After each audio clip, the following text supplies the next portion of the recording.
إن هذه أمتكم أمة واحدة وأنا ربكم فاعبدون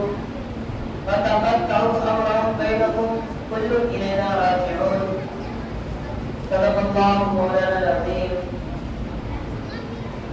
میرے محترم بزرگوں و دوستوں،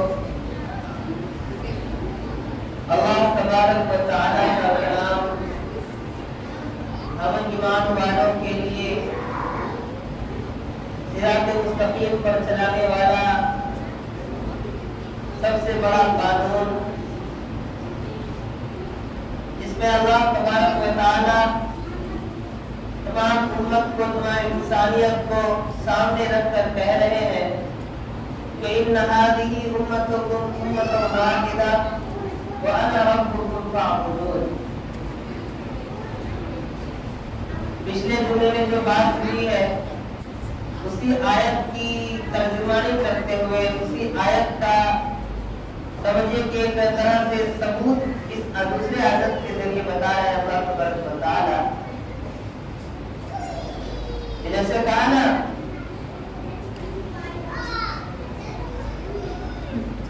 کہ تمام ایمان والوں کو یہ حکم دیا گیا کہ واعتصموا بحبل اللہ جميعا ولا تفرقوا، کہ اللہ کی رسی کو مضبوطی سے پکڑ لو، ولا تفرقوا، اور آپس میں بٹو مت. اس آیت کی ترجمانی کرتے ہوئے دوسری آیت میں اللہ تبارک و تعالیٰ کہہ رہے ہیں کیوں نہیں بٹنا ہے، کیوں آپس میں نفاق نہیں پیدا ہوئی ہے، کیوں ہم سب کو مل جل کر رہنا ہے. خود اللہ تبارک و تعالیٰ کا کلام ہم سے کہتا ہے کہ ان هذه امتكم امة واحدة، کہ یقیناً یہ امت، ان هذه امتكم، یہ جو جتنی بھی امت آئی ہے سب کو مخاطب کر کے اللہ تبارک و تعالیٰ کہہ رہے ہیں کہ امة واحدة، کہ ایک امت ہے، ایک قوم. آگے کہا فاعبدوا، تو تم میری عبادت کرو. اللہ تبارک و تعالیٰ کہہ رہے ہیں کہ تمام کی تمام جو امت ہے وہ ایک امت ہے اور سب کو چاہیے کہ وہ میری عبادت کرے. فاعبدوا، میری عبادت کرے. وتقطعوا امرهم بینہم، لیکن لوگوں نے اپنے آپ سے اپنے میں تفرقہ ڈال لیا ہے، اپنے آپ کو بانٹ لیا ہے. وتقطعوا امرهم بینہم کل الینا راجعون. اور پھر آگے فرمایا کہ چاہے وہ کسی بھی فرقے میں بن جائے، کسی بھی قوم سے تعلق رکھنے والے بن جائے، کسی بھی گروپ سے، کسی بھی خاندان سے ہو، تاکہ کل الینا راجعون، تو سب کے سب کو، یعنی تمام لوگوں کو، تمام شخص کو، تمام امت کو، بلکہ پوری انسانیت کو کل الینا راجعون، میری طرف لوٹ کے آنا. میرے محترم بزرگ دوستو، آج ہم انسانوں کا، ہم امت محمدیہ کا، قرآن کو ماننے والے ایمان والوں کا جو نظریہ ہے، یا پھر پوری دنیا کا کہہ لیجئے نظریہ، یہی ہے کہ تمام کے تمام لوگ خوشحال ہیں، آباد ہیں، کھانے پینے کی چیزیں موجود ہیں، ہمارے پاس ہر طرح کے اشیاء، ہر طرح کی چیزیں جس سے ہم فائدہ اٹھا سکے وہ تمام چیزیں موجود ہیں. لیکن اللہ تبارک و تعالیٰ کے رسول صلی اللہ علیہ وسلم کا فرمان ہے کہ میرے دوستو، اللہ کے نبی صلی اللہ علیہ وسلم فرماتے ہیں کہ قیامت کے قریب میں ایسا دور آئے گا کہ لوگوں پر ایسے حالات آئیں گے، انہیں لگے گا کہ ہر طرح سے ہم خوشحال ہیں، لگے گا کہ ہم آباد ہیں، خوش و خرم ہیں. میرے دوستو، حقیقت میں وہ پریشان حال ہوں گے، حقیقت میں ان کے پاس وہ چیزیں نہیں ہوگی جس سے وہ فائدہ اٹھا سکے. جیسے میرے محترم دوستو، قیامت کی نشانیوں میں سے ہے، ہم سب ہی اس کو اندازہ کر سکتے ہیں کہ آج کون سا ایسا ایمان والے کا گھر ہے جس کے گھر سے صبح فجر کے وقت تلاوت کلام اللہ کی آواز آتی ہو. کون سا ایسا گھر ہے جس میں مائیں بہنیں پابندی سے نماز ادا کر رہی ہو. کون سا ایسا گھر ہے میرے دوستو جس میں ایمان کا مذاکرہ ہو، جس میں آخرت اور یعنی آپ مرنے کے بعد کی زندگی، موت، حیات کی باتیں ہو رہی ہو. میرے دوستو، بہت کم ہے، یعنی ایسا نہیں ہے کہ بالکل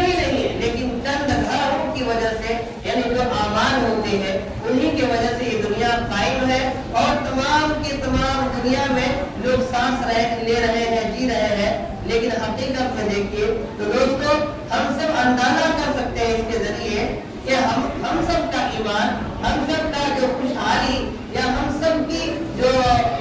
सुरखरुई किस चीज में है, वो चीज हमारे पास मौजूद है। मेरे दोस्तों ये जो आयत, जो छोटी सी आयत हम सबको के सामने जो तिलावत की गई, इसमें कितना बड़ा खुलासा किया गया है। इससे पहली जो आयत उसकी तफसीर जो है कि उससे पहली आयत में तमाम अंबिया इकराम का जो वाक़यात, तमाम अंबिया इकराम के जो वाक़यात हैं उन चीज़ों उनका वाक़या यानी बयान हो रहा है। लेकिन इससे पहले जो आया कि जो भी नबी आए,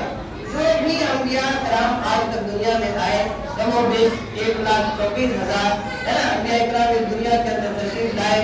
वो अलग अलग जमाने में आए, अलग अलग दौर में आए, अलग अलग खानदान में आए, अलग अलग हालात में आए। वो तमाम के तमाम नबी दिखने में बज़ाहिर कहा गया है कि उन्हीं यानी चीज़ों को के बारे में बता रहे हैं कि ये जो अंबिया कराम अलग अलग जमाने में आए हैं, अलग दौर में आए हैं, अलग खानदान में आए हैं, वो सब सही है। लेकिन मेरे दोस्तों तमाम अंबिया कराम को बताया कि तमाम के तमाम अंबिया कराम के खानदान है। इसलिए कहा ना कि तमाम ईमान वाले के जिस्म की तरह है। तो तमाम अंबिया कराम के बारे में ये तफसीर में है कि तमाम के तमाम एक खानदान की तरह है। मेरे दोस्तों अब ये खानदान के तमाम अंबिया कराम है और उन तमाम अंबिया कराम के मानने वाले भी एक खानदान से हुए। तो मेरे दोस्तों यही कहने की बात है कि जब एक खानदान से है लोग, तो जिस तरह वही होता है कि दादा आए, वालिद आए, फिर आप आए, उसी तरह सब एक ही खानदान से है, लेकिन वक्त के हिसाब से आए, बारी करके आए। उसी तरह अंबिया इकराम का भी यही ताल्लुक रहा, यही सिलसिला रहा कि तो तमाम के तमाम एक खानदान से है। तो मेरे दोस्तों जब तमाम दुनिया जब से दुनिया बनी है, जितने अंबिया इकराम आए हैं उन तमाम अंबिया इकराम को अल्लाह बताते खुद कह रहे हैं कि वो तमाम के तमाम अंबिया इकराम एक खानदान से है। तो मेरे दोस्तों जब और आगे बताया कि उन्होंने अपने जमाने के लिहाज से, अपने दौर के लिहाज से, या फिर जिस खानदान में अंबिया इकराम आए उनके मानने वालों ने, उनके मुत्तबईन, उनके ताबेदारी करने वालों ने अपने आप को छांट लिया। इसलिए ये गौर, इस करने पर गौर करते हम लोग, हमारे जो नबी करीम सल्लल्लाहु अलैहि वसल्लम जो पैगाम देकर गए, हम लोग पढ़ते ना आमनतु बिल्लाहि व मलाइकतिही व कुतुबिही व रुसुलिही, यानी इस आयत में इस कलमे के जो अल्फाज कह रहे हैं कि हमको किसी एक नबी को नहीं मानना, हम सबको किसी एक किताब को, आसमानी एक किताब को नहीं मानना, हमको तमाम फरिश्तों पर ईमान लाना, तमाम अंबिया इकराम पर ईमान लाना है। यानी जितनी भी आसमानी किताबें नाज़िल हुई उन तमाम किताबों को पर ईमान लाना है। इसलिए आमनतु बिल्लाहि व मलाइकतिही व कुतुबिही व रुसुलिही, है ना, कि तमाम अंबिया इकराम पर ईमान लाना है। तो इसलिए अल्लाह तबारक व तआला का कि वो अपने उनके जो मुत्तबईन हैं, उनके मानने वालों ने अपने जमाने के लिहाज से, अपने दौर के लिहाज से तो अपने आप को बांट लिया। लेकिन मेरे दोस्तों ये बांटना, ये अपने आप को किसी को ऊंचा नीचा करने या किसी को ज्यादा इज्जत देने, किसी को कम इज्जत देने, इसके लिए नहीं कहा, इसके लिए नहीं कहा। तो इसलिए जैसे एक मिसाल उस तफसीर में बताया गया कि कोई वालिद होता है, एक वालिद बड़ी मेहनत मशक्कत के साथ यानी पैसे कमाता है और उस पैसे को जब मेहनत से कमाता है तो उसको अंदाजा होता है कि किस तरह खर्च करना है, कहाँ खर्च करना है, सोच के उसको यानी अखराजात होते हैं जो सोच के करते हैं। तो इसी तरह अब वो यानी मेहनत करके अपने यानी धन दौलत को बढ़ाकर और जब बढ़ाता है और उसके घर में कोई औलाद पैदा होती है और उस औलाद का जो पैदा होता है वो खुशहाल फैमिली में पैदा होता है, क्योंकि उनके वालिद मुहतरम ने चाहे जिंदगी में जितनी परेशानियां उठाकर, जितनी मुशक्कतें बर्दाश्त करके यानी अपने को खुशहाल बनाया, अब वो जो औलाद आएगी उसको मेहनत करने की आदत नहीं, उसको मेहनत करने की आदत नहीं होगी, उसको उन चीजों का जो उनके वालिद मोहतरम के पास है उसकी कदर नहीं होगी और उनके साथ जो मामलात होंगे वो खुशहाली का मामलात होंगे। अब बताया कि जो उनके वालिद मोहतरम इनकी जिंदगी का रुख कुछ और हो जाएगा, उनके औलाद की जिंदगी का रुख कुछ और हो जाएगा, उनका ज़हन उनका माइंड से अलग हो जाएगा। तो कहा कि अगर कोई दूसरा शख्स अगर उनसे ताल्लुक रखेगा यानी उनके वालिद मोहतरम से या उनके औलाद से, अब बताइए कि उनके वालिद मोहतरम से जो यानी उनका मामला होगा वो इनका मामला किस तरह होगा कि वो उनसे जो मामला करेंगे, उनसे जो अपना कुछ भी काम करेंगे वो सोच समझ के करेंगे, अपने यानी अखराजात को देखते हुए अपने आप की अपनी जो हैसियत है उसको नजर में रखकर उनसे मामला करेंगे। लेकिन जब उनके लड़के से मामला करेंगे तो कैसे मामला करेंगे कि उनका जो खुशहाली का दौर गुजरा है और उनसे जो बात उनका जो दोस्त होगा, उनके जो फ्रेंड्स होंगे वो अलग तरीके के होंगे, उनके वालिद मोहतरम के जो दोस्त होंगे वो अलग तरह के होंगे। तो इसलिए इससे ये समझ में आता है कि जो अंबिया कराम जिस खानदान से या जो जिस जमाने में आए उनके लिहाज से उनके मामला हुए, उनके मानने वालों ने उनका उसी एतबार से उनके यानी ताबे रहा या फिर उनकी इत्तबा किए।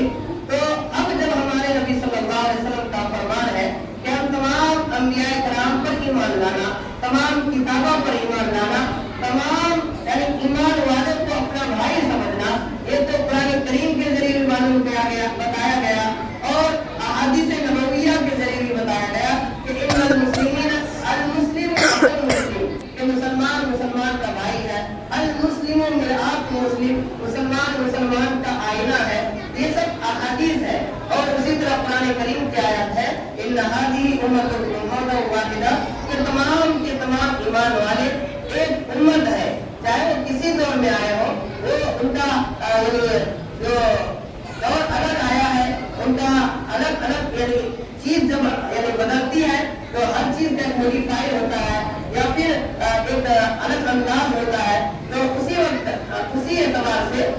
उनके मानने वालों ने इस तरह से उनकी बात मानकर उनका नाम भी अलग रखा गया, उनके जो नबी है या उनके नबी का नाम अलग है या उनके उम्मत का नाम अलग है, उनको किताबें अलग मिली, लेकिन सब चीजें जैसे मोटरसाइकिल है, मोटरसाइकिल बहुत तरह के, लेकिन सब मोटरसाइकिल या जितने बाइक्स है सबके जरिए सफर किया है। उसी तरह मेरे मोहतरम दोस्तों तमाम अंबिया कराम को जो सहीफे या किताब है या जो भी आसमानी किताबें मिली सबके नाम अलग है, लेकिन सबके जरिए सब पर अमल करके सबको मान के हमको जाना हमारा सफर आखिरत का ही। हम सबको इस आयत के जो लास्ट में कहा कि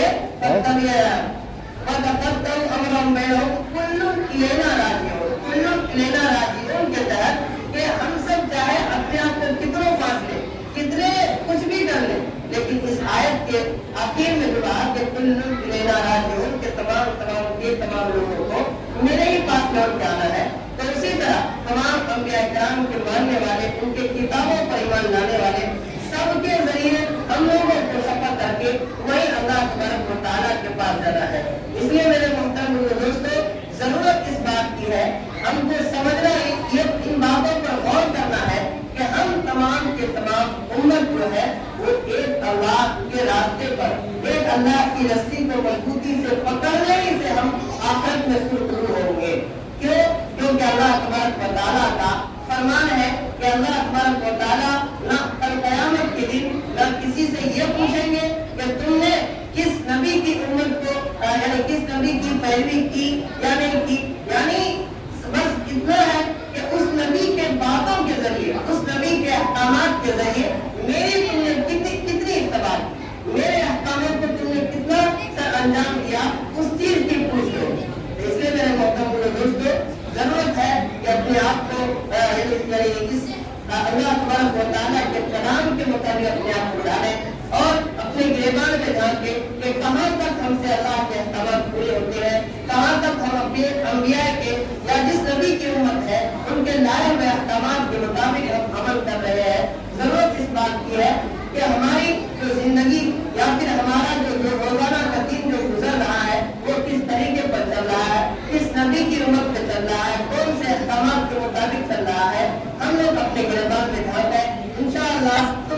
لہٰذا ہمیں اپنے خود کی سمجھ میں آ جائے گا، ہم خود کو سمجھ لیں گے. تو اس لیے اللہ تبارک و تعالیٰ سے دعا ہے کہ اللہ پہلے سننے سے زیادہ ہم سب کو ان باتوں پر عمل کرنے کی توفیق دے.